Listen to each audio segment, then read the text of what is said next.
রাসূলুল্লাহ সাল্লাল্লাহু আলাইহি ওয়াসাল্লাম ইরশাদ করেছেন, জান্নাতে একটা স্পেশাল দরজা আছে যার নাম রাইয়ান। কিয়ামতের দিন শুধুমাত্র এই দরজা দিয়ে রোজাদারদেরকেই প্রবেশ করানো হবে। যখন তারা প্রবেশ করবে এই দরজা বন্ধ করে দেওয়া হবে, তাদের পরবর্তীতে এই দরজা দিয়ে কেউ প্রবেশ করতে পারবে না। হাদিসটা সহিহ বুখারীর মধ্যে এসেছে, মুসলিমে এসেছে 1152 নম্বর হাদিস। আরো কিছু হাদিস আমরা পড়ে সামনে যাচ্ছি।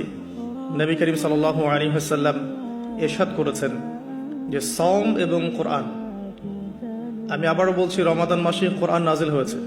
আর এই হাদিসেও এসেছে সাওম এবং কোরআন কিয়ামতের দিন বান্দার পক্ষে সুপারিশ করবে।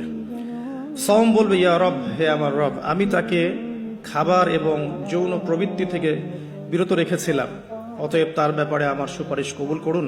কোরআন বলবে, হে আল্লাহ, আমি তাকে রাতের বেলা ঘুম থেকে বিরত রেখেছি, সে রাত জেগে আমাকে তেলাওয়াত করেছে, মানে কিয়ামুল লাইল এবং তাহাজ্জুদ এবং তারাবির সালাতে তেলাওয়াত করেছে।